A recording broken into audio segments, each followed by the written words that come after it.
Ahojte, v tomto videu vymeníme olej v prevodovke Honda Civic EK4. Tento postup je totožný s viacerými modelmi s manuálnou prevodovkou. Auto zdvihneme, aby sme mali prístup k prevodovke a zabezpečíme podperou.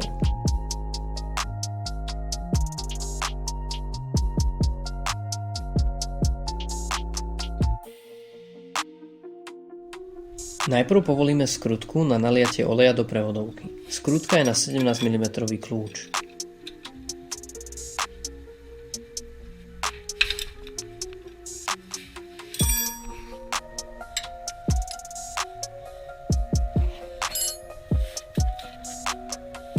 Výpustný šroub povolíme s 3/8 góľou, ktorá presne pasuje do štvorhranu.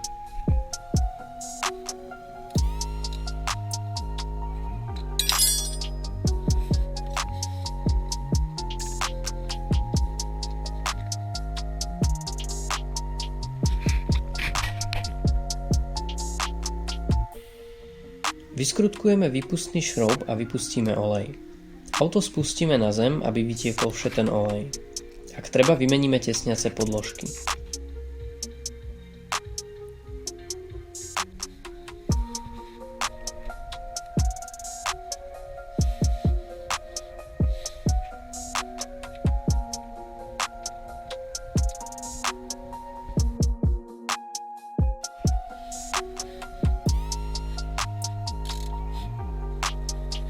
Zaskrutkujeme výpustnú skrutku, opäť auto spustíme na zem, aby bolo v rovine a vyberieme celý box pre vzduchový filter.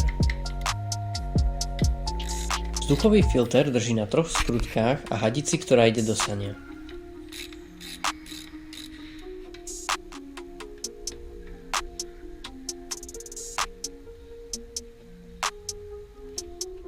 Teraz sa dostaneme ku skrutke na napustenie oleja z vrchu. Použijeme lievik a hadičku, aby sme dostali olej do prevodovky. Použil som originálny Honda olej do manuálnych prevodoviek. Do prevodovky ide približne 2,2 litra prevodového oleja. Keď vidíme, že nám olej začal vytekať z otvoru pre skrutku na napustenie oleja, môžeme skrutku dať naspäť a dotiahnuť. Namontujeme box pre vzduchový filter a výmena prevodového oleja je hotová.